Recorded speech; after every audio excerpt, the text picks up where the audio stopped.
Hi guys, and welcome back to the podcast.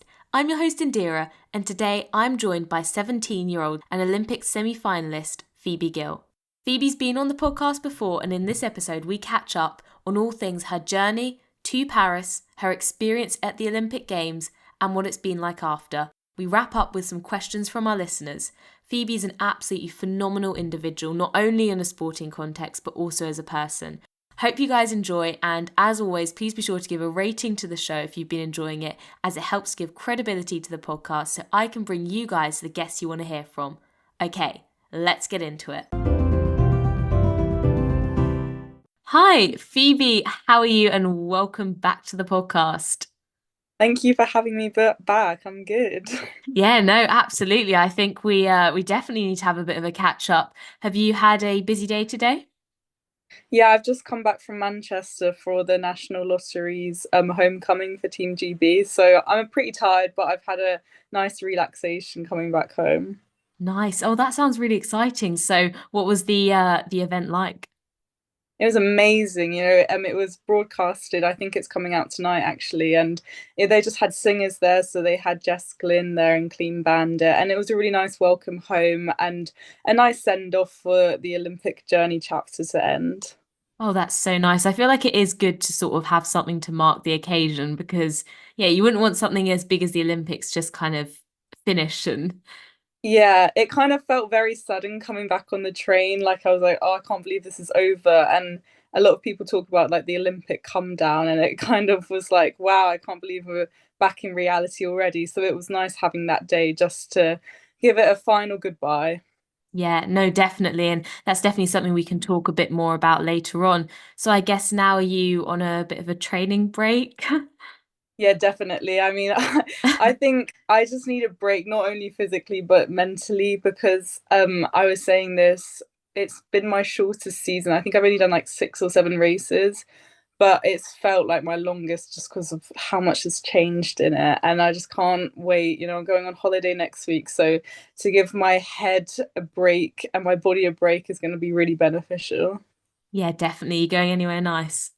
And I'm going to Rhodes in Greece. So I'm very excited, but I'm hoping that the wildfires don't reach there like they did last year. Yeah, yeah, I guess fingers crossed for that then. Yeah.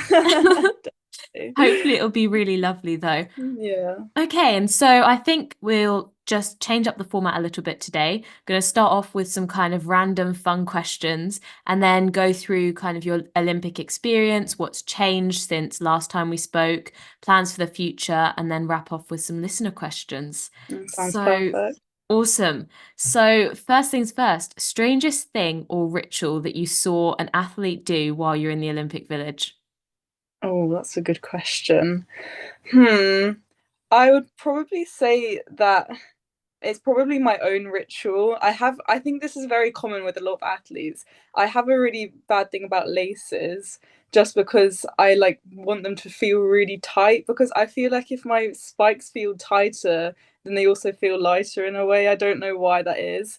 So I think I had everyone around me, so like my coach and my agent that was on the track, redo my spikes each time, my laces, so that because I don't trust myself, I feel like my hand strength isn't strong enough to properly keep them really tight. So I think I had to redo my laces about 5 times before going into the cool room, and that's just a ritual for me.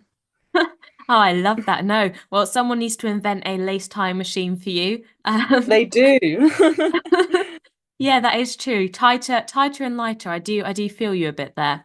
Yep. Okay, what is your favorite thing to do with friends outside of athletics? I'm a really Netflix and chill type of person. Like, I love nights going out and seeing like a ton of people, but at the same time, in those massive groups, when you're meeting new people with your friends, it can be really exhausting. And especially if I've done a lot of training during the day, just meeting a couple of friends and just watching a movie and chilling is like the best thing for me. And I know that's probably a really boring and basic answer, but that's the truth. No, I don't think so. I think there's a reason people say these kind of things are basic because, truth is everybody loves it. Yeah, exactly. Do you have a favorite thing to watch? I know I've said this in a lot of interviews, and I've actually gotten a lot of hate for it because it's a bit controversial. But I've been really enjoying watching Gilmore Girls right now, and a lot of my friends are like, "Why? That's like a show for 13-year-olds." But I'm like, no, definitely not. I think it's for all the ages. And I know I said that in my post-race interview, but it was literally my comfort show during the games, and I've just been addicted to it right now. No, absolutely. A good show is a good show. I think ages are irrelevant. Exactly. Okay, if you had to think of 5 items you couldn't live without, off the top of your head, what 5 things? Oh God. All right. So my phone, obviously, it's a big one. I'm trying to sort out the phone addiction, but it's hard. Um, this is gonna be really sad, but probably my running spikes. Yeah, an Just because I feel essential. like I get so stressed going to races if I don't have them, so I constantly need to know where they are and I need them on me. So that's two. Third one has to be, oh, does this count as, I don't know if this counts as more than one, but my skincare collection. I love the feeling of having like a washed face going to bed and just waking up and knowing that, oh, my skin feels nice and cleansed. So that probably counts as more than one, but I'll just say We'll it's one. count it as one, yeah. We'll count it as one, yeah. Trying to think of like really cool answers, but I don't think I have many. Um, maybe my, oh, this is hard. Didn't realize these questions would be so hard straight away. Sorry. We can It's stop at okay. 3 if you want. It's a bit sad that I can't think of two more that I can't live without. Well, I It's don't know. probably, You've got clean skin, you've got a pair of running spikes, yeah, and you've got your yeah. phone. I think, That's for all you an need. That's all a Olympian, girl needs. Yeah, yeah, exactly. definitely. Yeah. What is your go-to for relaxation? Okay, so as I said about my skincare, I love getting ready like hours before I have to do something. So especially when I'm nervous, I have to be ready so that I know the minute I'm out of the door, it will just be fine. So something I really like to do is just to put on a bit of background music and then just completely go through. I'm using this bioma routine right now. So go through my bioma skincare and then with a nice wash face, just do all my makeup, do hair because I think I do it in order of how everyone speaks about the order of how they get ready. I do makeup, hair, then outfit. I think that's the best way Oh, to do it. okay, outfit But yeah. last. Okay. I know, controversial. Yep, But yep. I think the best thing for relaxation is just self-care. Like I think that's really common, but it does work. Yeah, definitely. Yeah, I get you there. Okay, favorite thing to order from a restaurant. Okay, so depends which restaurant, but right now I'm really loving like just a classic chicken burger. Whenever I've been going to McDonald's a bit recently just to treat myself. I'm on my off season now, and I've been loving the McCrispy with a chocolate milkshake and large fries. You can't beat that. It's such a classic order.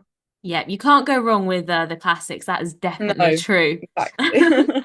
Sponsored by McDonald's now as well. Maybe coming soon. Coming soon. Keep posted. Okay. If you had to pick an animal to represent you, what would you choose and why?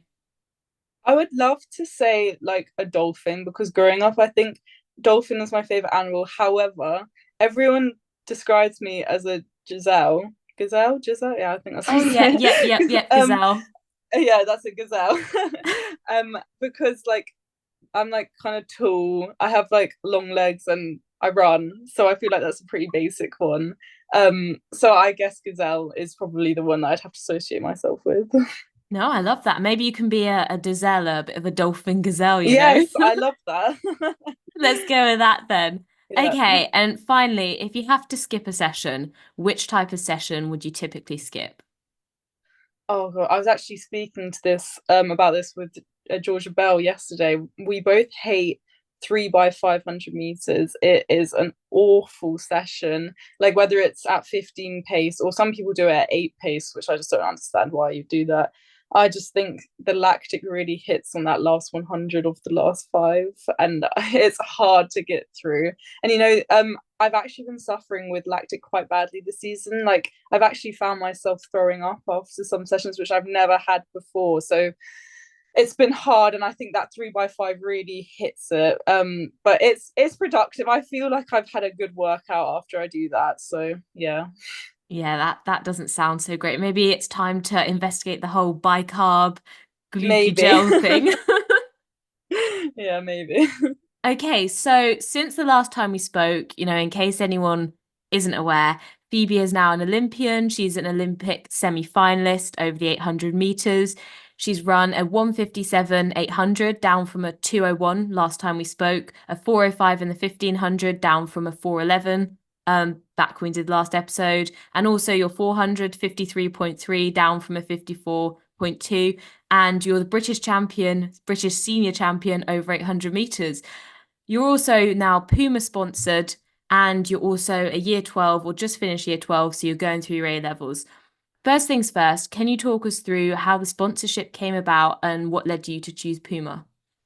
Yeah, so it's actually a really crazy story because I never thought going into this year I'd be sponsored. I always wanted to wait until after school to be sponsored, because I do feel like it's quite a big step in your running career that you can officially say that you're a professional athlete. But after I did my Olympic qualifying time in Belfast and coming off the British champs, I thought it was probably the best idea to go into the Olympics with a sponsor, because there's a lot of support that they can give you. And going through the brands, I kind of wanted to have a family vibe. And I feel like with Puma, you don't often hear many middle distance athletes say that they're with Puma. And I just felt kind of like a bit special in a way. I don't know. I felt I kind of like having the attention on me.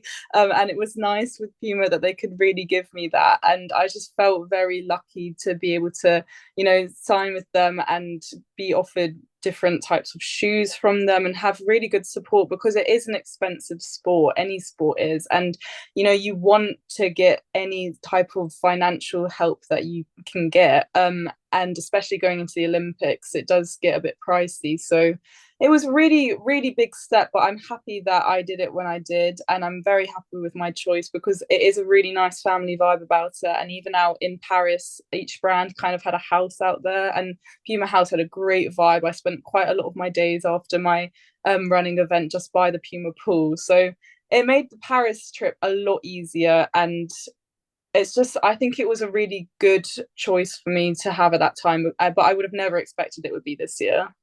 Wow. No, I mean, yeah, it makes sense why you'd want to wait, but also, not that many people know, but clearly the Olympics is expensive to get to. And I think it is good to pick someone who can give you the most attention possible, especially when you are a young athlete. And you mentioned support there. What kind of support have they been able to give you, and how's that contributed to your running journey?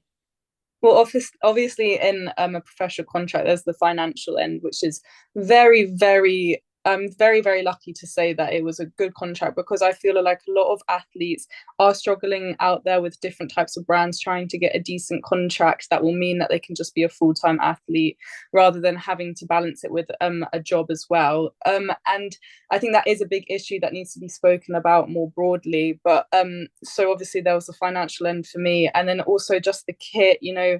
I was bombarded with different types of spikes and shoes, which is actually quite overwhelming at first, because I was never in the position where I could just choose any spike that I want and say, can I have that?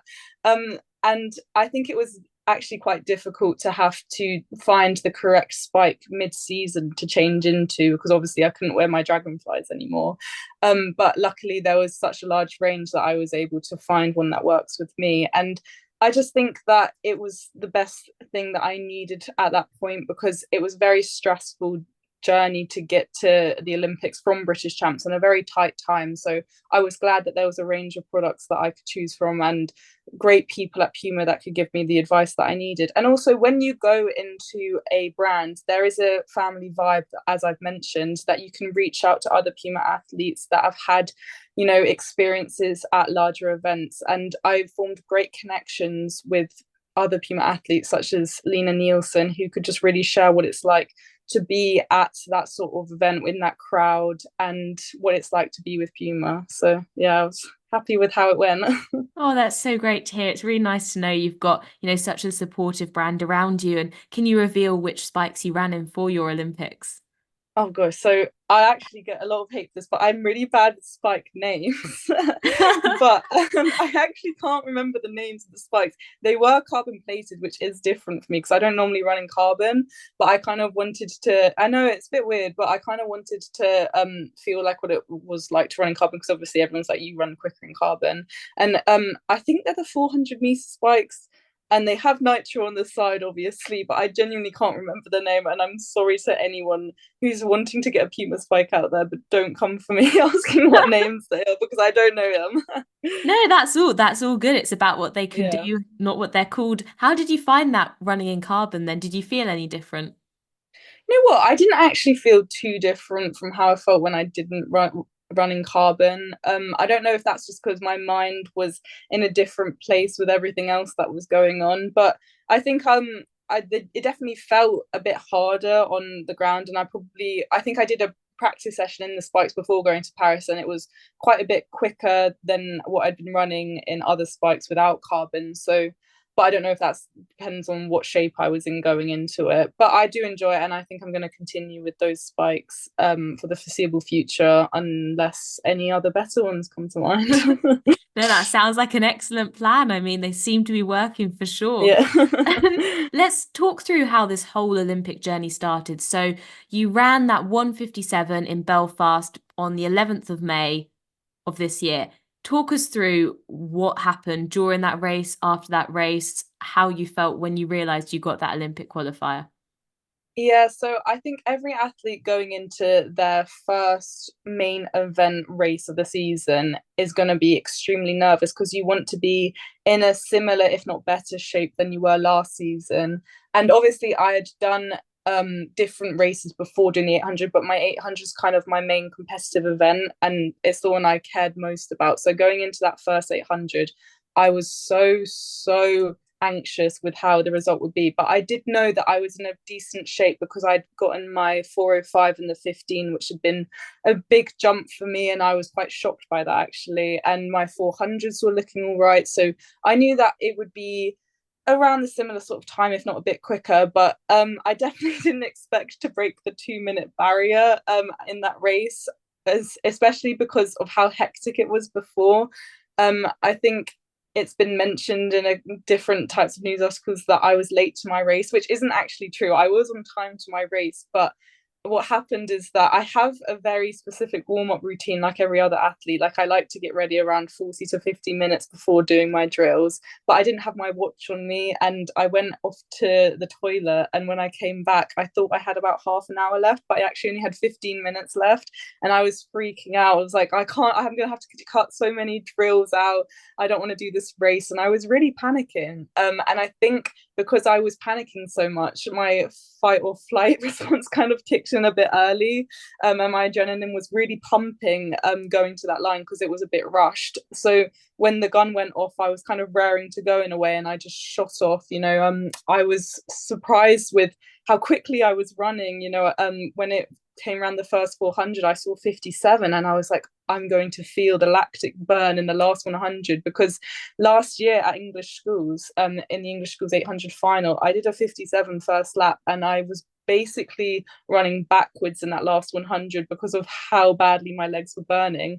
However, this year in the Belfast, when I went through 57, and I kept running around and I was like, oh, I actually feel pretty good. And I remember someone shouted to me at the 200, just keep eating up the track.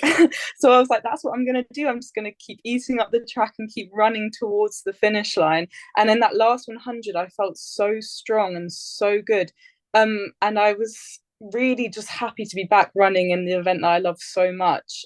So when I crossed the line, I glanced over at the clock and I saw 157, and I can't even describe how weird that feeling was for me because obviously 800 meters, you're always aiming to break that sub 2 barrier. I think it's such a big thing. And I was going into the season really wanting to break that barrier. And the fact that I did it in the first race was kind of overwhelming for me. I didn't know how to react because I wasn't expecting that at all.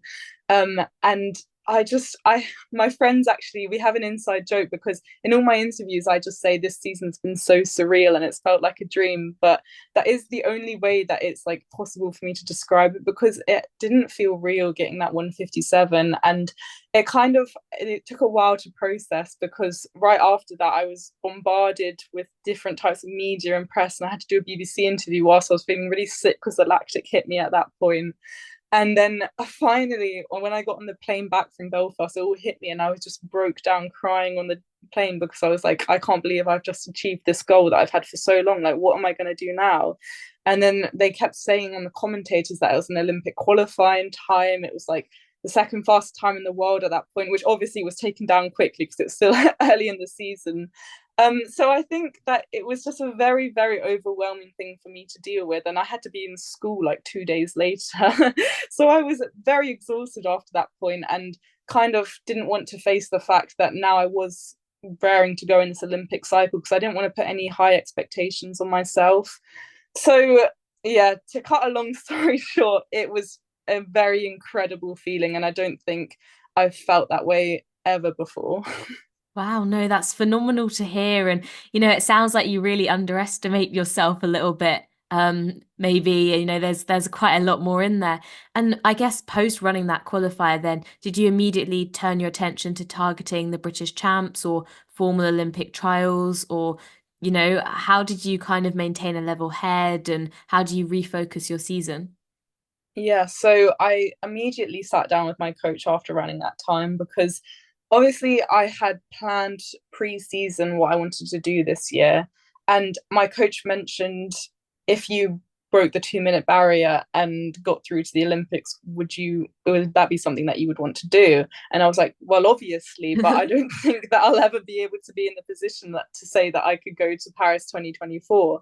And now I was in this place where I just ran 157 and I was, amongst some of the top 800-meter athletes that I'd been watching for so long. And I just didn't really know how to cope with it at that time because I do think I struggle with a bit of belief in myself. And that was something that I had to confront going into the British champs because I needed to believe the fact that I could get through to Paris 2024. But at the same time, I didn't want to let myself feel too overconfident about that fact because I didn't want it to all come tumbling down and then to face what it's like when you set these high expectations and then you don't meet them and it feels like the world's coming to an end. So yeah, I had to plan a lot with my coach because I was always going to plan to run the British champs. I just didn't think I'd actually be in the position where I'd be going for one of the medals at the British champs. And that was actually a very hard time for me because I feel like I dealt with a lot of pressure from myself and also a bit from the media because they love to do these big headlines saying, oh, Phoebe Gills, is she going to go to the Olympics? Is she not going to go to the Olympics? And there was quite a few sleepless nights that I was thinking in my head of all the different types of scenarios that could and couldn't happen at the British champs. And it actually taught me a lot as an athlete on how to deal with these types of stressful situations that I had never been in before. And I found that journaling and just releasing all of my feelings was actually really good for me. And having an outlet, I think, is just really important as an athlete because this all came as such a shock to me. Like, I remember saying to my coach that 6 months ago I would have never thought any of this could happen, and it just felt like after that Belfast race everything changed in my life. And to face that, obviously it's an amazing feeling, but at the same time it's so hard because you have all these new goals set for yourself. So that time was definitely one of the hardest periods for me because I obviously wanted to still feel elated by the fact I'd ran 157, but at the same time I was trying to cope with the fact that there would be more pressure on me now. But I was very proud of myself looking back on this season the other day because I was able to overcome all of that and I'm here Yeah. now. No, it's a lot to deal with, it's a huge amount to deal with, and especially at such a young age, especially when you weren't expecting it, to deal with such a complex emotions, to have the media attention, to have something as big as the Olympics being tossed around, it's a huge amount to go through. And you mentioned how it was quite a stressful build up in some ways, understandably. How did you prepare for those British champs and Olympic trials? Yeah, so I would say that it got to quite a bad point with my stress. At one training session, I literally broke down to my coach and I said, I can't deal with this stress. Like, I feel like the pressure is so high on me. And it really made me reflect on myself, and just, I was kind of forced to face how I was feeling. And I was just came to a realization that who cares what anyone else is putting saying on you, what these pressures that are put on you, I was putting on them purely for my own self like belief and to think what I could do. And the fact is, you're the one that's running the race, so it should only be you that you're trying to make yourself happy. You shouldn't be trying to make anyone else around you happy. And I think that's something that I was actually really struggling with. I was trying to live up to these expectations that everyone else was putting on me, that could she go to the Olympics at 17? And at the end of the day, it doesn't matter if I did or didn't do that, because as long as I was happy with myself, and as long as I looked back at the season and wow, I've run 157, which is something I didn't think I'd be doing until many years later. I just felt quite like I wasn't being grateful enough that I was in this opportunity, and I was looking too far ahead in the future, trying to aim for these Olympics, which felt unattainable years ago, but now felt actually within reach. And when I kind of faced the fact that, I was putting all these pressures on this because I was trying to please too many other people other than myself, it kind of helped me come to this realization that if I got in, that would be amazing. But if I didn't, then I still walk away from this season with a 4-second PB and being in a position that I never thought I'd be at this age. So when I went into the British champs, I was feeling glad that I went through all of that, because when I went into the heats and the finals, I was in a much better headspace with the different scenarios that could happen. And obviously I was still nervous. You're still going to be nervous going into that, but I was very content with the fact that I was here, and it didn't matter if I came first or if I came last. Whatever happened, and if it didn't, it didn't. So yeah, it was a tough time, but I'm very glad to say that I overcame that. Yeah, no, wow, that's incredible. And I think you highlight, things that are not just applicable to athletics, but also life on a wider scale. And, some really wise words there, in particular, the idea of where, you might build up a goal or something in your mind. And then the thought of losing that feels like you've lost something. But, you highlight there that you haven't lost something, because if it's not happened, you've still got everything you've done in the lead up. And, talking about expectations there, I can only imagine how much pressure comes from the headlines spotlighting you as the, next star. Do you think that that's helpful? Or do you think that maybe the media should make effort to perhaps avoid such pressurizing headlines? It's a very tricky situation, because obviously the media just want attention grabbing headlines and stories that people who maybe aren't that interested in athletics are going to read. And media is great in a way that it uses those big headlines to draw in fans to athletics, because it's not a very widely watched sport compared to football and other sports like that. So I think it's good in that way, but when you're actually the one that they're writing the headlines about, I don't think a lot of people understand the situation that it puts you in, because as an athlete, you already have expectations from yourself, and you kind of put enough pressure that you need onto yourself without needing pressure from the media or pressure from other sources created by reading the media onto you. I think it's a bit unnecessary, but I don't think it will change, because it is the way the media is. They just want these attention grabbing titles to draw people in, which is fine. I remember the worst thing was when I was actually driving to the British champs, and I saw a poll of the predictions of the outcomes of British champs, and obviously it was based on times, and I think I was they thought that I would get silver, which is fair because I had the second fastest time going into that. But I really didn't need to see that going up into the British champs, because I was stressed enough as it was. And this is what I'm saying, going back to the fact that you shouldn't really care about what these other pressures are that are put onto you. You should just care about how you feel and how running makes you feel, because you're the one doing it. You know, these other people, they might not even be athletes, they might not understand what it is that their words are impacting onto you.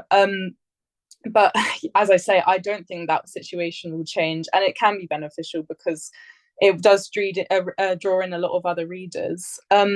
And I just think it was something that I had to just close down and ignore going up to the British champs. I was definitely off my phone a lot more because I didn't want to, just read these articles saying, predicting what the outcome would be. Even like a message saying good luck would set me off, because I just reminded the fact that I was going to have to run this race that would determine like whether or not I'd go to the Olympics or not.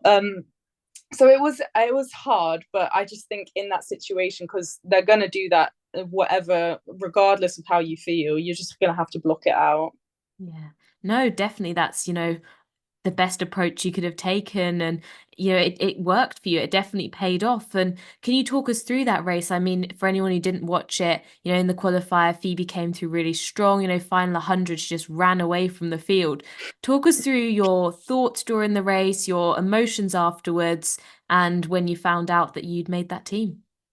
Yeah, so going into the finals, I was actually in not the best headspace, because when I did my qualifiers for the semis, I ran a very like good tactical race. I was just on Abby's shoulder, and then I was able to come round at the last 100 and take the win, but only in 2:05, which I thought my legs would thank me for, but my hamstrings are actually really tight the next day, and I was already stressing, being like, oh no, now I'm going to be so tight for the race, I'm not going to be fast enough. And I think it's situations like this are these when it really shows that in an inexperienced athlete, anything can trigger them. Like, the more races you do, the more you can understand your body. And obviously I haven't been too practiced with doing rounds of 800s, and that was a big issue going into the Olympics, where there was 3 rounds. But going back to the British champs, I needed someone. I always go to my coach. She's the voice of reason, and she was just like, Phoebe, calm down. You're gonna have tight hamstrings when you run an 800, regardless. And she reminded me back to English schools, which has rounds that I feel tight, but when the adrenaline hits, you don't really feel it. So I just got quick massage to flush my legs out, and then I started warming up. I put on my tunes, tried to focus on myself, focus on the music rather than focus on the future.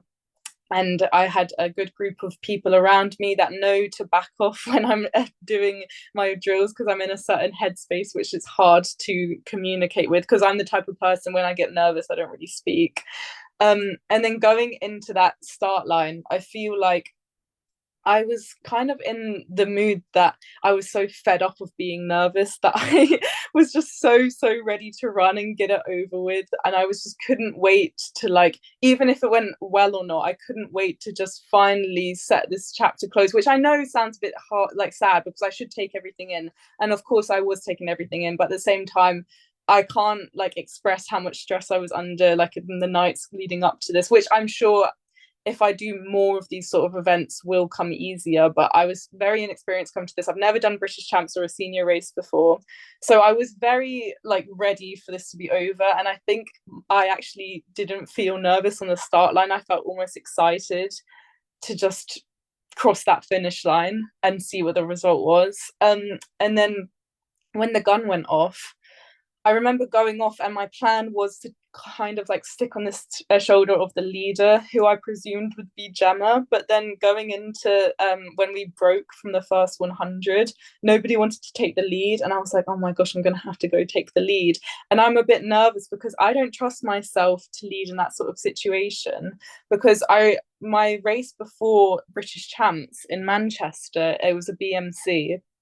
I front run it, but I went through the first 400 in like quicker than my 400 PB at the time, so it was like a 54 something, and I completely died on the last 200. Like, the lactic was awful. So I thought that with all the adrenaline and in the heat of the moment, I would pull a similar move, but luckily, even though I was leading, I was able to kind of control the pack and pull it back a bit. So I think our first 400 was like 59 or 58. So I remember crossing the line for the first lap and feeling, okay, even though this isn't how I wanted this race to go, it's not a fast first 400, so I know I can still have a bit of a kick in me. And because I didn't fully trust my last 200 kick, I started winding up from 400 meters to go. So I just remember feeling like I accessed another gear going into that last lap. I remember my coach saying before, you have so many gears, you just need to access them. And those words really resonated with me. And that in that last 400, I just felt like unstoppable. I felt like I was flying, like it was that moment in running where you just feel like you're floating on a cloud or something. Like I didn't feel tired. I was just raring to go, pumping with adrenaline. And I remember Gemma's on my shoulder. It was like 250 to go, and I kind of had never been in a position where in a championship race there was someone right on my shoulder in the final, because I was kind of used to just going really fast and then just having a bit of a gap and then just trying to use whatever energy remained to get to the finish line. So I remember having her on my shoulder really pushed me forward, because I wasn't used to that feeling. And it was just kind of a sprint between me and her, which I kind of thought it might end up being like that. And then when we got to the last 100, I was luckily on the inside, so I just kept going and going, and I saw like the finish line. I was like, oh my god, I'm gonna get there, like it's gonna be over soon. And I remember crossing it, but I didn't know if I'd won or not, because I knew obviously I was close to Gemma, so I was kind of like a bit not unsure if I should put my hands up or not, because I did like my little celebration at the end.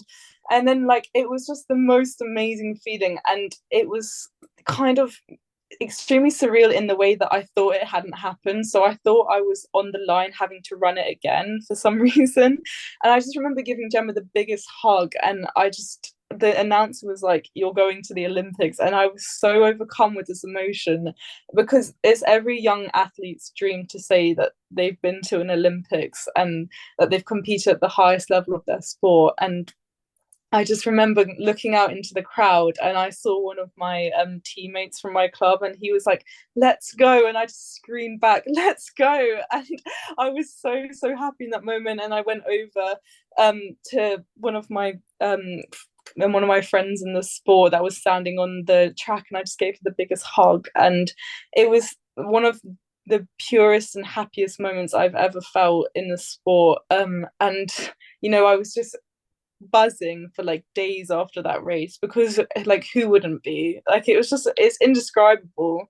And then I was taken straight to the media tunnel, and I just couldn't stop smiling.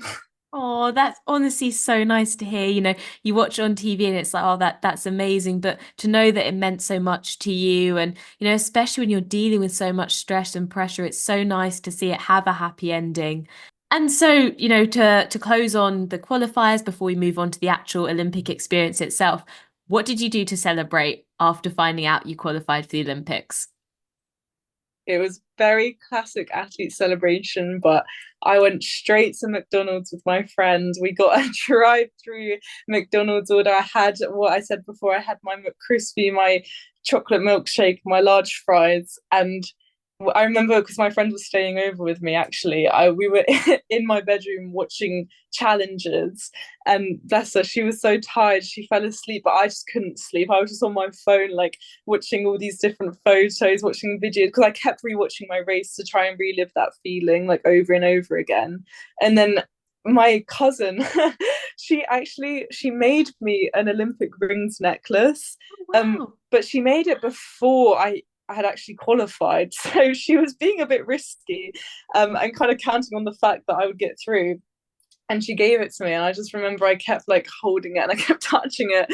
And I was like, I just can't believe I'm officially going to be an Olympian. And that was the first time I posted on my Instagram ever, because I was like, this kind of deserves a post.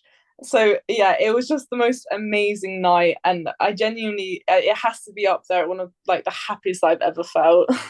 Oh, that's so amazing to hear. And, that's such a lovely touch. And clearly your family believed in you and they knew what was coming.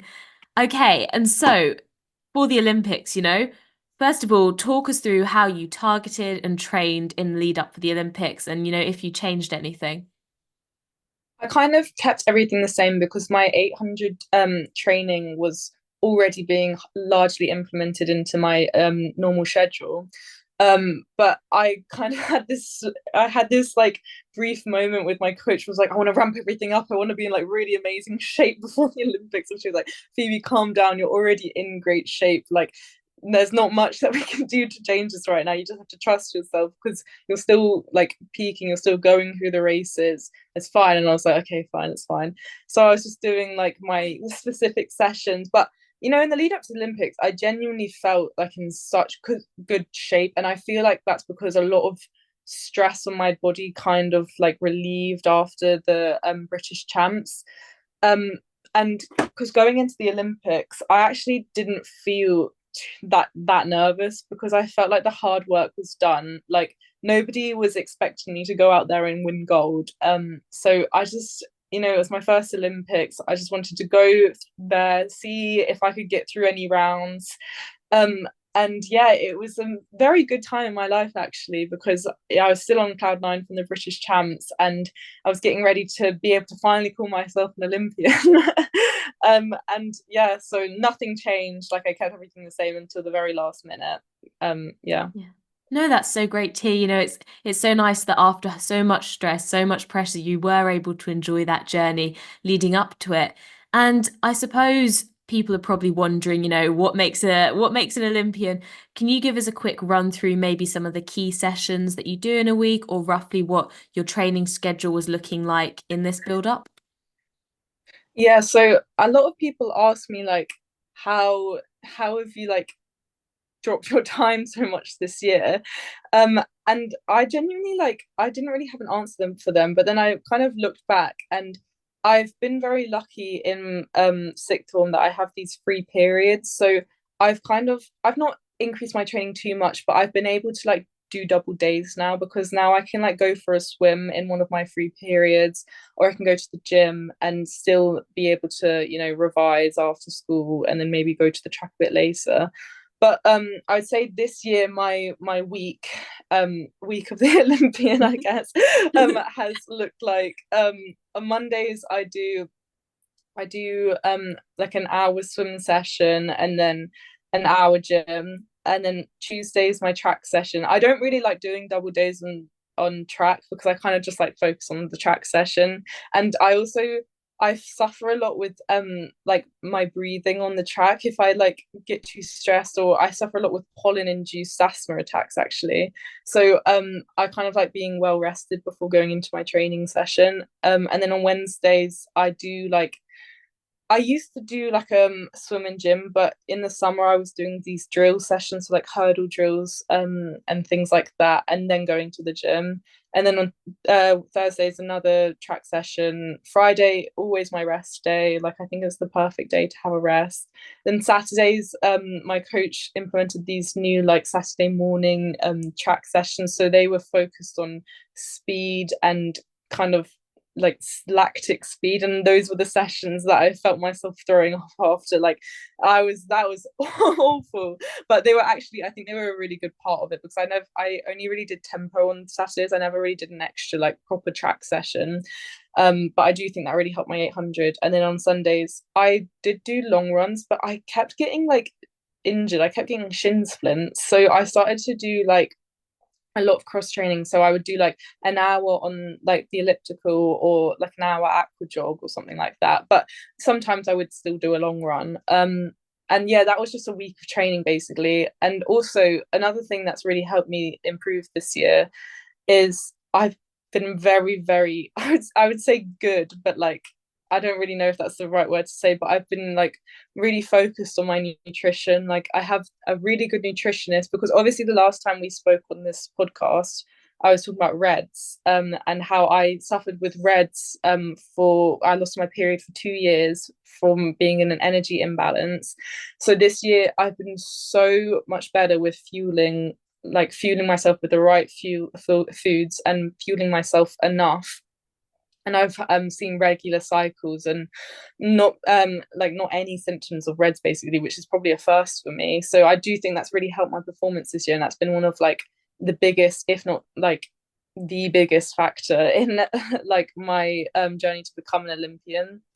So yeah, I would say building up the training, it was very beneficial, but I wouldn't say I increased it massively. I do think the nutrition was the best thing.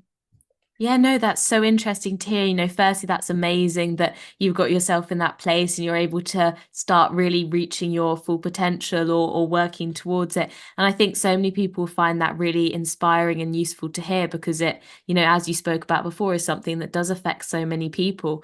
And if we go a little bit deeper there, is there anything in particular nutrition wise that maybe you do now that you never would have thought of before having seen this nutritionist? Yeah, so one thing that I did change a lot is that I used to have like, so breakfast I always have like Weetabix, and like that never changes. I love Weetabix too much to change that. Don't But mess with the I usually Weetabix.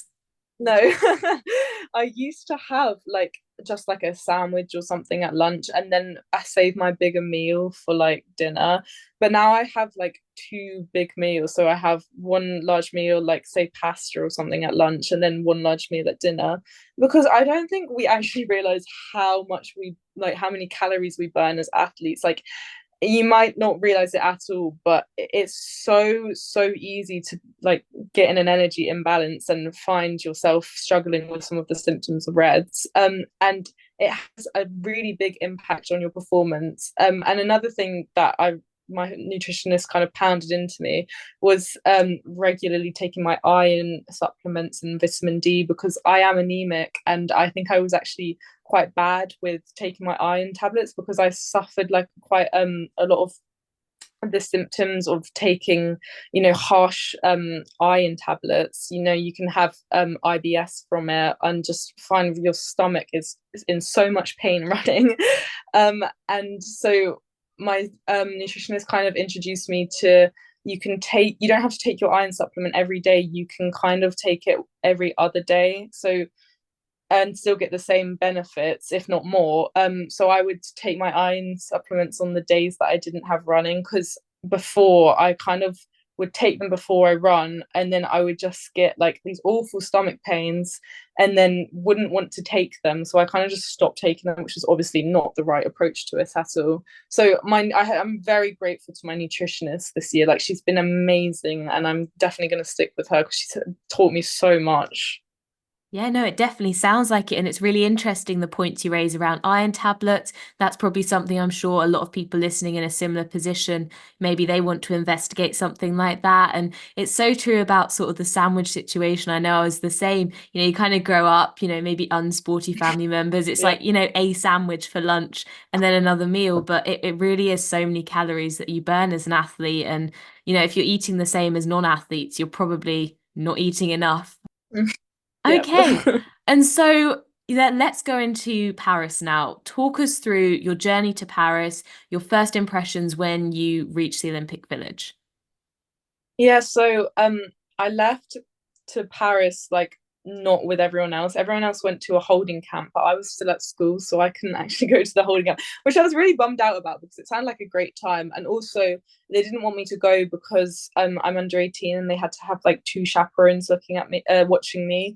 And I think that was a bit too much to deal with for the holding camp, which was 2 weeks before the games started. So I went straight to the village. And the Olympic journey kind of started straight away. Like even when we were leaving the airport, not the airport, the train station, there were like crowds of people clapping and like sending us off, and it just really made you feel so proud that you were going out to represent like Great Britain, and all these people were coming to like say well done for getting to this point and good luck. And from the get-go you feel like, wow, we're really at the Olympics now, like you can tell. And then going on the Eurostar and getting to the village, I was completely shocked because we call it the Olympic Village, but like it is not a village. It is a massive, massive city. There are so many blocks of buildings. Like each, I don't know if this was just Paris. Like I was speaking to some of the athletes, and they said it was one of the biggest villages that they've been to. but each country, they get their own apartment block, and you can imagine with the amount of countries that were there were lots of apartment blocks, and then the River Seine like ran through it, and we were kind of on this other part of it that was separated by the river. And there's these massive food courts which are, they have to facilitate for every type of country, for different cultures, so they have so much food in there. I went to the main food hall and it took me like 10 minutes to walk across to the other side or something. Like, it is massive.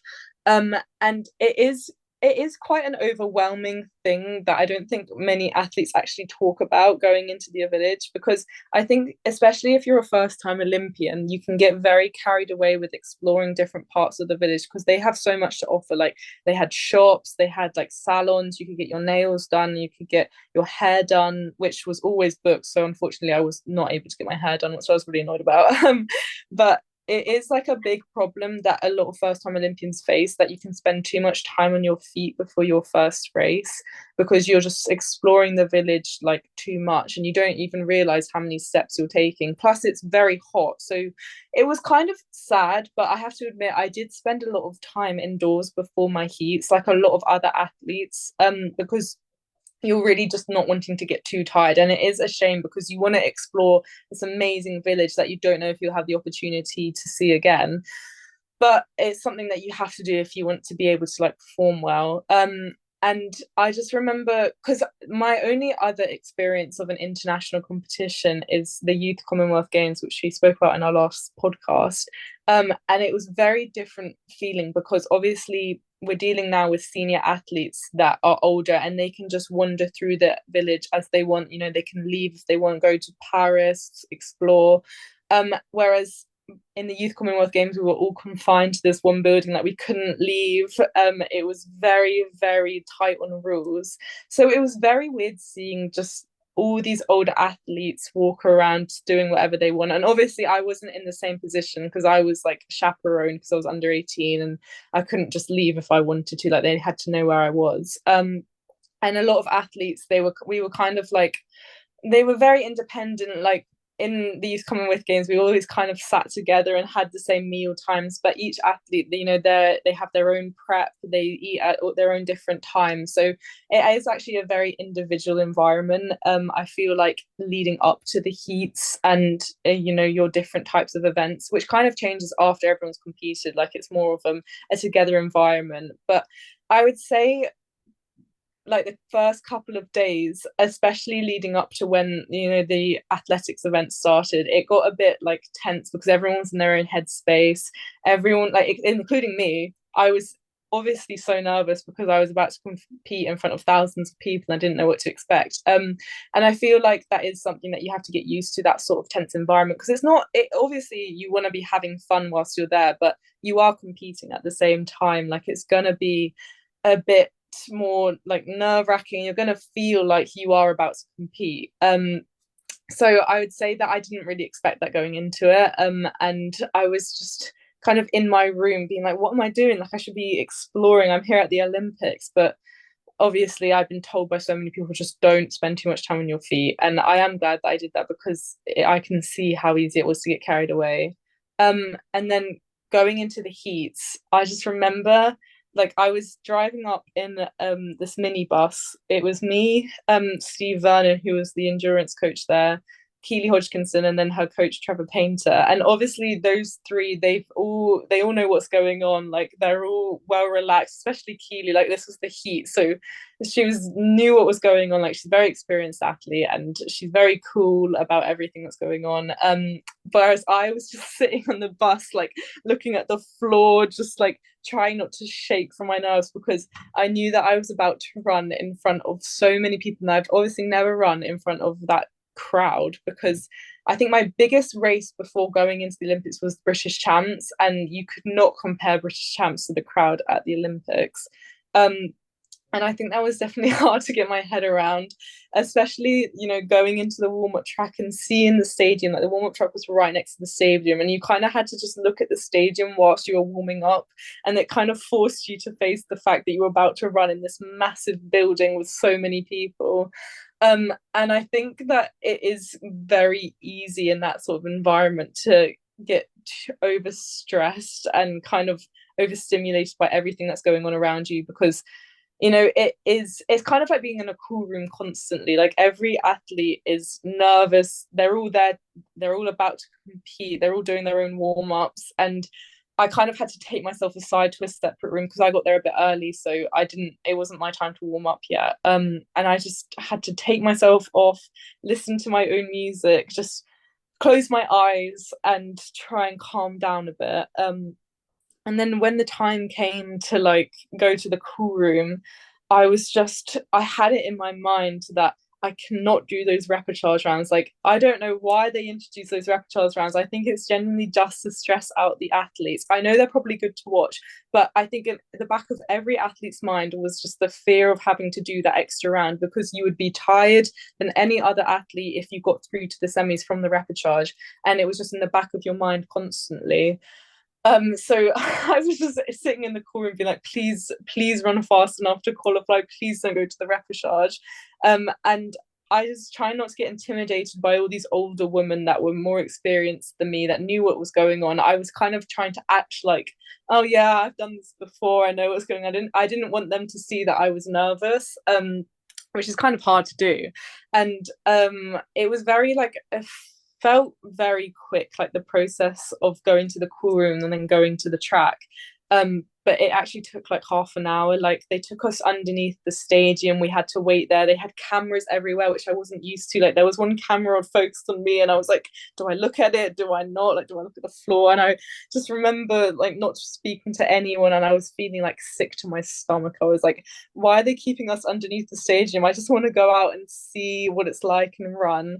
And then I remember they kept counting down, like, oh, 5 minutes to go, 2 minutes to go. Okay, line up, ladies. And they took us from the underneath the stadium to the top. And whilst as we were walking up, there was this door that looked out onto the stadium that was slightly opened, and I could see like stacks of people all there. And I was just like, oh my gosh, I cannot believe I'm about to run in front of all of these faces. And so they kind of kept us by these curtains, and we could kind of see out onto the track. They kept us there for what felt like an age, like it felt so long.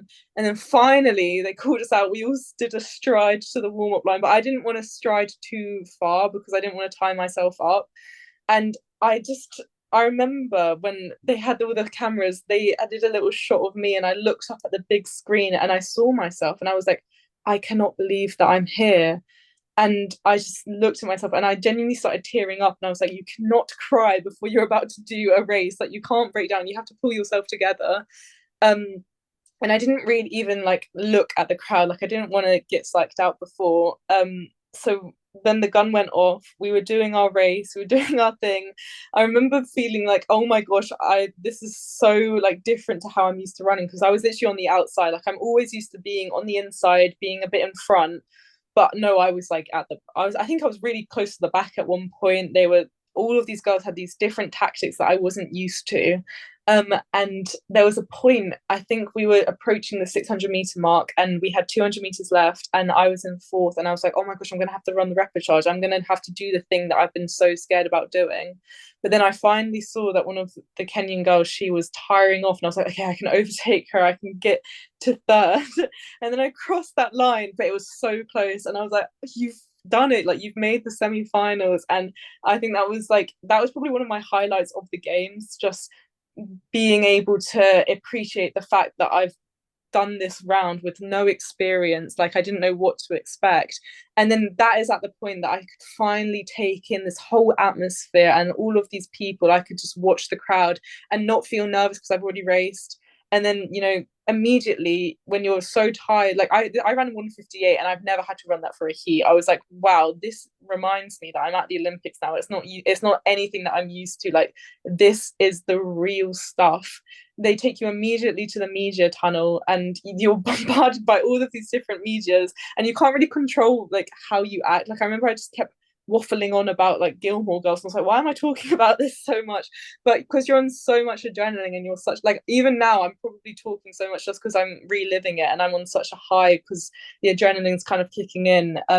and you just can't really control what you say in front of the camera. I feel like there should be a different system because I was remember being so tired and thirsty after that, and I was just like, all I want is water. I don't want to have to do all these different interviews. But yeah, so that was basically my experience of the heats. But I think that was one of my highlights of the games, just appreciating the fact that I had actually done this. And I remember just being so happy by the fact that I didn't have to do the repechage, and by the fact that I was just able to run in front of all those people, because I didn't know if I would. Like, I genuinely didn't know if I was going to be on that start line.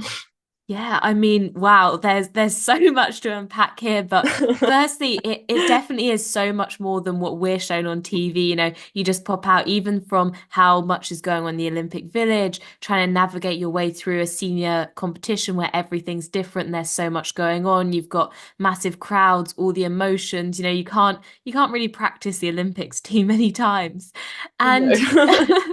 you know, it's great that you managed to, you know, take that girl and not have to go through that and go straight to the semi-finals. It's also interesting, I guess, from an athlete well-being point of view there, you would assume that, you know, being the Olympics, they were prioritizing rest and recovery first and media would come second, but I guess it is a spectator event as well. So following on from that race, you know, at what point were you able to start your recovery or celebration process, and what did the next 2 days look like before you were back on that start line for your semi-final? Yeah.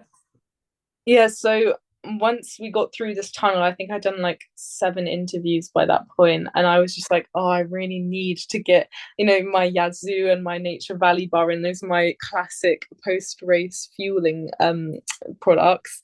And I was just so relieved that, because they had one of the staff members there was waiting for you to give you your recovery snacks. And I was just so relieved to see his face. I was like, oh, thank you so much. But then they take you to more interviews after that, and I'm like, really? Like, I just want to do my cool down now. But this is the thing, like, it was so nice to have that day afterwards to just rest and not have to do the repechage, because I knew that even if I was held in those interviews for hours, that I would have the next day to stretch and to do my things. Because at this point it was very late, it was I was getting to the point where it was like, I just want to go to bed, I don't want to stretch. But I was in the position that I was able to do that because I could just stretch the next day. So after I finally finished all the interviews, I just did my cool down on the track. I was like buzzing. My chaperone took me back to the village, and it was actually very hard for me to sleep that night, because I just, like, it's hard because I've just gone out there in front of, like, I don't know how many people, like 60,000 people, and done this race that I've had no prior, like, expectation of how it would be like, and they just expect me now to just have a nice sleep before the next round. Like, I just kept rewatching my race. I was listening to the interviews. I think I watched someone's reaction to watching the race, and I think I got like 5 hours of sleep that night, which probably wasn't the best thing. But I had a nice lie in the next day. I was able to just do a nice bath, stretch, do my compression legs, do whatever I do before the day before I have to race. And it was really nice because the food in the village wasn't too, I think a lot of people actually spoken about it. It wasn't too great. Like, it was all right. It was basically like a school meal. But Keely, actually, she took me out to this like separate building that was still owned by Team GB. It's called the Performance Lodge, but we had lunch there, and it was so much nicer. I remember being like, oh, this is finally like what I want to fuel on. Like, it was a great meal, and it was actually really nice speaking to Keely, because obviously I've said this so much, she's one of my like inspirations. She's a lot of young female athletes inspirations, and to be sitting having a conversation with her was very like surreal for me, because I just didn't expect that this girl that I'd watched in Tokyo 2021, I'd be racing against her in Paris 2024, and like, talking to her and seeing what she's like as a person. And obviously she's lovely. um but yeah, that day was, I think every day in Paris, obviously it was also surreal to me, but that day in particular, it was a very lovely day because I got to see my family. I just got to rest. I knew what it was like. Like, I've experienced the heats now. I know what it's like going into it. So I was kind of feeling ready for the semis. And yeah, I went to bed that night feeling a lot more relaxed than the night before I had to do the semis, because now I could go in expecting what the crowd and the vibe would be like. Um, and I had been able to just take that day as a nice recovery. So that was great. Yeah, it was a really great day. Yeah, no, that sounds fantastic. And, back in 2021, you were a 209 800-meter runner. And yeah, that really is, so much progress. And so what is it that you do the day before a race? And, what did you and Keely fuel up on during that lunch? And did she pass on any words of wisdom? Yeah, so we really just we literally just had, like, I think it was, I'm trying to remember, I think it was like chicken and rice. Like, it was a very classic athlete meal. But the day before a race, I really just like to be in my like own relaxed headspace, just having, three healthy packed meals to get all the fuel I need before doing a race the next day. And there was a lot of stretching involved there, and there's a lot of rolling out and trying to, recover the tight hamstrings from running. There was a great team of physios there that actually was just on call constantly, that you could just go to and get a massage to flush out your legs before. And then yeah, with Keely, she was just kind of advising me that about, like, we didn't really speak about running in a way, actually. We just kind of caught up on, our own personal lives and our own experience. And I think she actually spoke about Tokyo and what it's been like for her, and I actually got to meet her family, which was lovely. And yeah, it's weird because you kind of see these like sporting icons on TV, and then when you meet them in person, like, they are normal people just like you and me. Like, they live normal lives just as the same as the rest of us, and you can have these normal conversations with them. But I know I'm kind of jumping ahead a bit, but actually after the semis, I was very emotional, not because I hadn't made it to the finals, just because I feel like everything kind of, because my Olympic journey kind of ended there, everything kind of hit me, and I was just overcome by like pride. And I was crying a lot of happy tears. And it was actually a really nice moment that I shared with Keely, because she came up to me and she hugged me and she was like, Phoebe, you're so young, like, you have a lot ahead of you, don't get caught up in this now.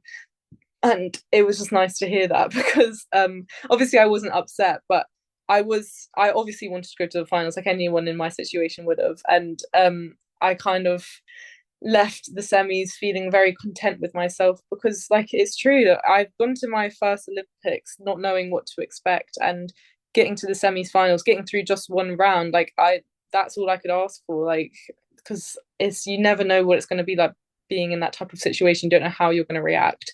So yeah, I know I jumped the gun a bit there. I kind of skipped ahead past the semis, but yeah.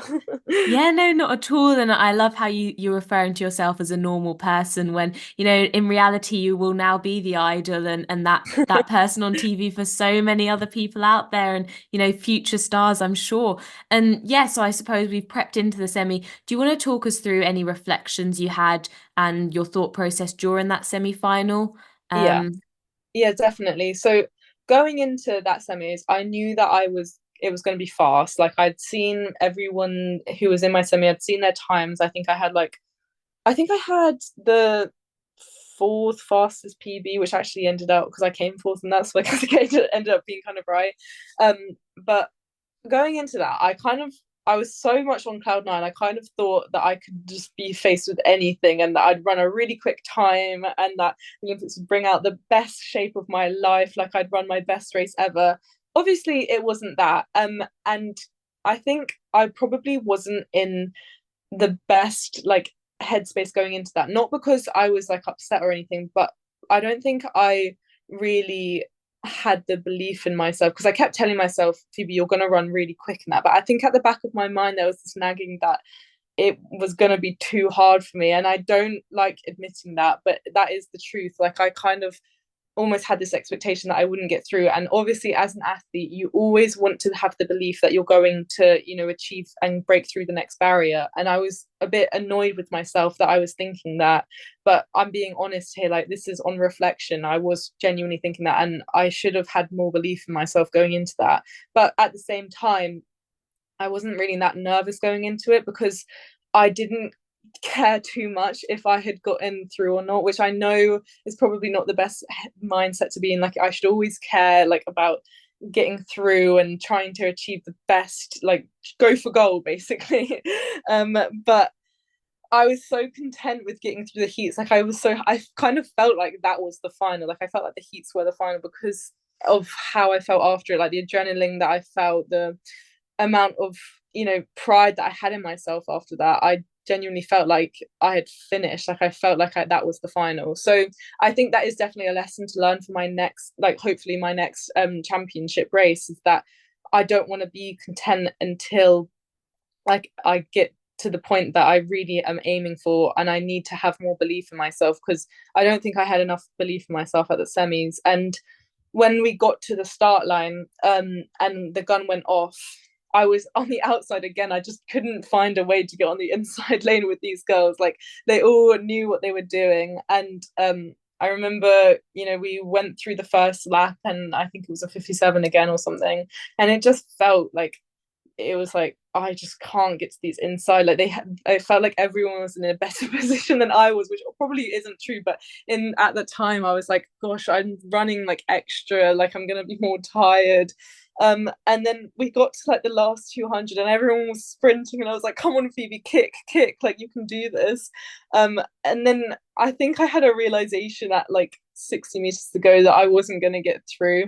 And I kept running, like I kept going to the line. And I remember I dipped for the line and I got fourth, and I was escorted to the fastest losers bit. And I sat there knowing that I was going to get kicked out of it. Like I knew that Mary Morris heat was no, not Mary Morris, so she was in my heat, which is actually another thing that I wanted to mention. And that was so weird running with like a world champion, because Mary Morris has been like this amazing sporting legend, and to be in a race with her was a really big deal for me. And I remember reflecting that afterwards. I saw the photos of me and Mary Moore. I was like, oh my gosh, I can't believe that.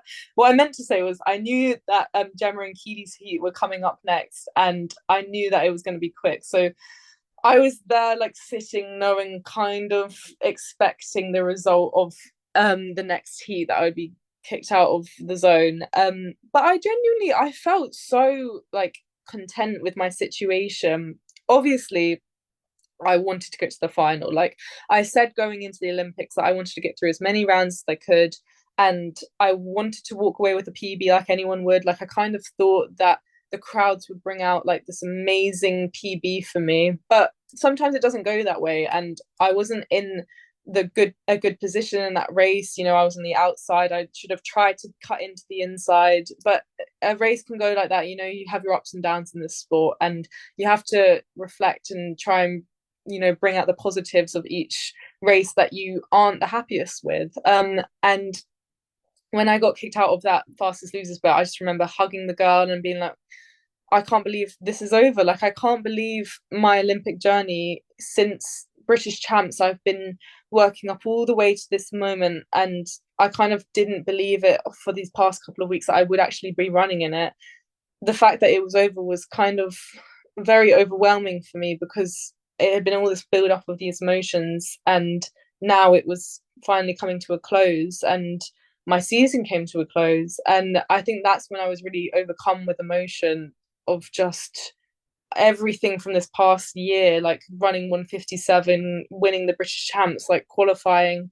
It all kind of hit me all at once. And went into that BBC interview, and I was like sobbing after it. I was just completely hysterical, and people kept thinking I was crying because I didn't get through to the finals.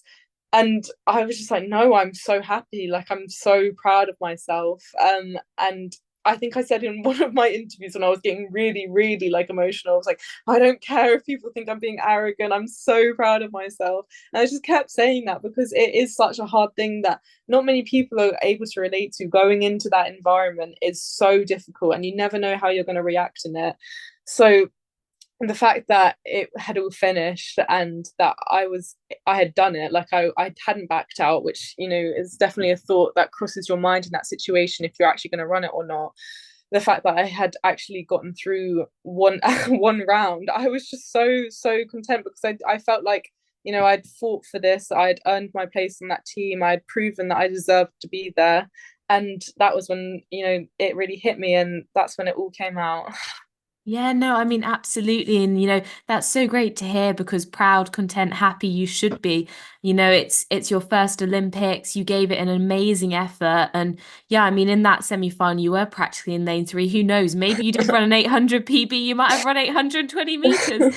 But, I think it's great that you mentioned that as well, because I think, someone mentioned this in the previous episode. There can sometimes be so much sort of expectation and hype on getting medals or making a final, but actually just running in the Olympics itself is a phenomenal achievement, and it's so important to enjoy the moment and be content with it. And you held your own against experienced world class senior professionals, and that's an absolutely incredible thing to have done.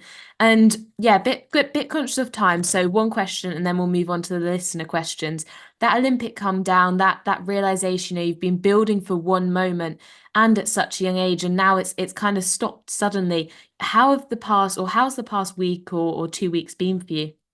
Yeah, it's being more spoke about now amongst Olympians that it is this very real thing of an Olympic come down. You're at this high stage event that not everyone, a lot of people are watching you. You're in really good shape, you're running in stressful situations, you've got all these crowds, you've got all this adrenaline pumping, and then in a moment it's over and you have to come back down to reality and go into your normal regime. And I just remember like stepping off of the Eurostar back, and there were like these crowds of people in London St Pancras that were all cheering us back, saying well done. Like I picked up my suitcase, I took some selfies with people, and then I was on the train back and I was like, wow, I came back from Paris. Like, what am I going to do with myself now? And then I kind of like, I think the calm down kind of started for me when I realized that I had to do so much schoolwork. I was like, I can't believe I've gone to the Olympics. Now I have to like do my maths homework. And I was just like, it's just really trying to accept that you've done this like incredible thing, and now you have to go back kind of almost in the pretending that you didn't, because you have to get back into your normal regime. You have to quickly change your headspace from an athlete to like a student, a worker, whatever you might be. And that is really essentially what the come down is. And I think some people have it a lot worse in the sense that if you say win gold and you're at the very peak of what you can achieve at the Olympics and then you have to come back down, I think that hits a lot worse for some people. I didn't experience it too badly. I wouldn't say I got like severely depressed or anything. I think I was just so tired. Like I think I slept like 2 days after that. And I remember my street they did a welcome home party, which obviously was such a sweet gesture, but I think my eyes were like almost closing from like lack of sleep, and I was like going around saying thank you so much, but I was very conscious of the fact that I hadn't showered, like I hadn't slept properly, because we left like from the closing ceremony. I think people had like 3 hours of sleep, and then we had to leave at like 7:45 in the morning, and I didn't wake up in enough time to like have a shower or even brush my teeth. Like I literally woke up on 7:45 on the dot, so I had to rush out the door. And I was just like, I felt very ungrateful, because I was like, these lovely people have thrown such an amazing gesture for me, but all I want to do is go to bed. So I think the Olympic come down really was just in bed, me trying to process the past like 2 weeks and trying to catch up on sleep at the same time. And it is a very sad thing that you have to, you've worked up all your athletic career to this moment in time, and then it ends so quickly, and you have to wait another 4 years for it to come around again. But I also think it's nice to just, because I think people appreciate that you are in your own headspace after the Olympics and you kind of need time to recover. And I around me, definitely people just let me recover. Like I think my friends were very understanding with the fact that I wasn't on my phone as much, because you're getting sent so many messages and you can't, it's like impossible to reply all at once. So I think I was very lucky to have a great support system around me that just gave me the time that I needed to recover. And then it was, as I said, it was the National Lottery homecoming for Team GB yesterday, and it was kind of nice to have that as the closing point of the Olympic journey. Like, because for the past I mean, I only got back on like Monday, which feels like months ago, but for the past couple of days I've just like been trying to process the quick end of the Olympics, and it was nice to just come back and feel like an Olympian again one last time, be on that stage like with people clapping, and then wear my kit one more time. And so yeah, I do really appreciate the fact that they put that on, because that is a great way to close this amazing chapter of my life. And I do think it did help with the Olympic come down, definitely. No, that's so great to hear. And it is so important to mark occasions. And, you will forever be an Olympian. I'm sure we'll see you at future major championships again. But, what may, you will always have that to your name. And yeah, so just, yeah, a conscious of time now. So we'll go straight on to the Yeah. listener questions. First up, we've got, are Okay. you going to uni? And if so, where? Yeah, I definitely am going to go to uni. I think a lot of people have been asking me this because, like, going to the Olympics, they're wondering if I have enough time to like be a professional athlete and go to uni. But I think it's important to have a degree just to have something to fall back on, just in case anything happens. Like, and also I think it's a nice distraction to be a student at the same time as being an athlete, because they're very complementary in the fact that you can distract yourself by doing one thing compared to, if I wanted to go on a run whilst revising, or revise and take a break whilst running, I mean, from running. But regarding where I'm going to go and what degree I'm going to do, I have no idea, honestly. Like, I'm looking at like the main sporting unis, obviously Birmingham and Loughborough, but I think I want to stay in the UK, definitely. But I have this whole year, I mean, not this whole year, a couple of months to decide, and I'm just going to use that time and maybe decide at the last minute. Who knows? Yeah, definitely, just see what you're feeling at the time. That makes sense for sure. Okay, and what goes through your head during very hard sessions? I kind of just like play song lyrics in my head. Like, I think of different song lyrics to try and pretend like I'm listening to music, because I don't listen to music whilst doing training sessions. Or if it's really bad, I have to keep motivating myself, like, you can do this, you can do this, because I often suffer from like hard breathing, like labored breathing, whenever I start to think negatively. Like, not, I wouldn't say it's a panic attack, but it's almost like I just get insanely tired because I kind of believe that I'm insanely tired. Like, it's when I start thinking, oh, I'm too tired to do this, I can't do this, that I drop out of the session. So trying to keep it constantly positive, or just trying to distract myself with reciting song lyrics in my head. Yep, I totally get you there with song lyrics for sure. And was the Olympic experience everything you expected in a few sentences? Well, I think I've kind of like said in like the previous part of this podcast, said that it was a bit different because I didn't expect to be in my room so much before. But yeah, definitely in the sense that it feels so much bigger than anything I've done before, like compared to English schools or British champs. You can just kind of tell that this is the high level competition with the amount of people in the crowd and the atmosphere. Yeah, yeah, definitely. Good to just, I guess, re-summarize that one from earlier. And you've kind of touched on this one, but I don't know if you want to add anything more to it. In terms of your uni choice, will you be or will you choose it more based on the course or the quality of the training? Well, yeah, it's a hard question, but I think I'm lucky in the fact that both Loughborough and Birmingham, they're quite good academically as well as sports wise. Obviously, I'm going to consider other unis, but I do want to. I think academics is probably one of the most important factors in choosing the uni, because I want to have a good degree, and I think I can always find a decent set of training even if the setup there isn't the best. Like, I'm quite good at training by myself, but obviously I want to have a great coach and the whole shebang, with like a great running group and then also a great degree at the same time. So I think every uni has its benefits. So I think we'll see, but yeah. Yeah, definitely. Okay, what would you honestly rate the chocolate muffins if you had one? I don't know if you did.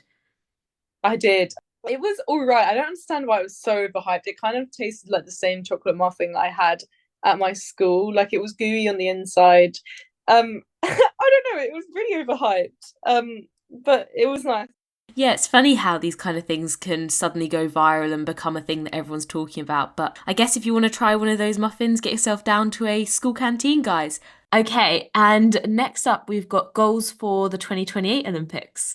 If you've thought that far in advance. I think I've definitely, obviously this is all counting the fact that I actually reached that point, but I definitely have higher expectations of myself now that I've gone into that sort of atmosphere and I know what to expect. Um, I am aiming for anything that obviously I don't want to set too high of an expectation on myself because that's when the pressures really start to build up and you can kind of set yourself up for disappointment. But I have belief in myself and I'm not going to specify anything, but I have high hopes that I'll be able to make the finals there and hopefully run a fast time and we'll see what happens. Yeah, no, definitely exciting stuff to come. You really are the real deal in terms of top-notch athletes. Thank you. And we've also got, what are some of your favorite training sessions?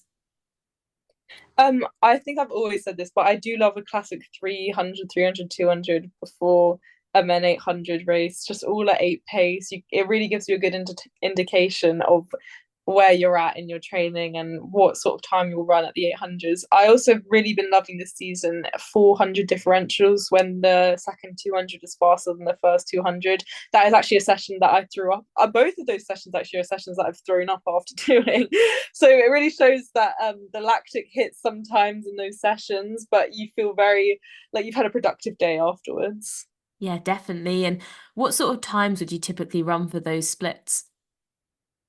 Depends where I am in the season. I definitely at the start of it, it would not be fast. I think for the 332 before my before my 800 in Paris, I kind of like really sprinted everything. It was not 800 pace, and I think I ran like a 148 800 like all together, and I was like, don't think I'm going to be running that at Paris, but yeah, it just you have to try and stick to the 100 pace because it is a great indication of where you are. For the 400s, it depends how I'm feeling. Sometimes I'll split the 200, so it's like 30 and then 28, or sometimes I'll do a very drastic, so it'll be like 34 and then like 20, like 5 or something. No, I don't think I've ever done that, but like you get what I mean. To come for the future. Yeah. And you have touched on this a bit earlier, but I don't know if you want to add anything more. We've got two questions. One is, do you do strength training? You have specified you do gym work, and also the amount of cross training you do compared to your running. Do you want to add any more details in terms of maybe the type of strength training or type of sessions you do for the swimming?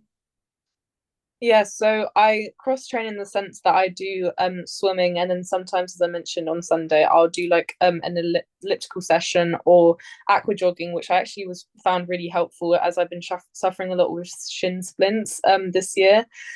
And just replicating that running movement in the water is very beneficial, and it kind of feels like you are still doing a jog. But I think it's really good to include those cross training sessions because if you run just every day of the week, you're going to get injured. It's such like a high impact sport, and it's hard on your muscles. So you do have to include some cross training in there definitely. And in strength and conditioning terms, I do 2 sessions a week of that, which I don't know if I want to increase or not because I really enjoy strength and conditioning. And I think it's made a massive improvement to my athletic journey. I joined my gym like a year and a half ago, I want to say, maybe 2 years ago. And ever since then, like my 800 times have been like improving quite a bit because I never did gym work before. And it's just so good because it is almost in a sense it's kind of like cross training, like you're not running doing it, but it benefits your running so much. Like I found it really improved my speed. So I do think those two factors of cross training and strength and conditioning, if you add them into your training regime, your times will you'll chip away at that PB. And yeah, I just think it's great for running to include those things. Yeah, no, definitely some advice from an Olympian to take on board there, guys. And finally, which has also been touched on a bit, but in terms of the transition back to normal life, specifically after so much publicity and I guess ongoing publicity and media attention as well. Yeah, so I guess the media publicity definitely kind of died down a bit after the Olympics, which was really nice. I feel like a lot of the attention was obviously on Keely, who won gold, and I don't know how she deals with that pressure. I guess that's something completely different, but it was quite nice to like not see these different kind of articles coming up about me, and it was nice to be in the position where I wasn't getting all this added stress of from different media articles, as I mentioned before. So I feel like the media actually going into the Olympics were very kind of nice. Everything that I read, they didn't put too much pressure on me. I know that after I didn't get through to the finals, I remember this Athletics Weekly were like, Phoebe reached the semi-finals on her Olympic debut, and I just think that wording just made it sound like, rather than saying she didn't get to the finals, she reached the semi-finals. I think that wording was really nice for me to hear. But yeah, the media's definitely died down, which is a great place to be in. Like, I think at the National Lottery yesterday, we did a bit of media, and that was probably the last bit kind of this season that I'll face any sort of media, which is weird to say. And I guess that kind of goes hand in hand with the Olympic calm down and going back to normality. But yeah, I'm in a great position now. I just feel like 17-year-old student again, and that's a nice break for me. And being in the place where my season's over and I can just relax and go on holiday, it's a great headspace to be in. Oh no, that's so great to hear. And it's been so lovely speaking with you. I can testify Phoebe is absolutely lovely, a lovely, lovely, lovely person. So no, thank you so much for your time. I know you travelled back down today as well. And I hope you have a lovely time in Greece without any fires. Thank you so much, Dira. Thank you. It was great No, speaking to you. absolute pleasure. So that's it for today. Thanks for listening. I hope you enjoyed today's episode. If you did, be sure to rate, subscribe, and leave a review. This really helps to get the content out there. And I want to make this podcast the best possible for you. So go follow Fitter, Faster, Happier on Instagram. That's Fitter, Faster, Happier to leave your questions, comments, and feedback, and for updates and guest requests. All the best for the week ahead, guys. Run happy, live happy, be happy.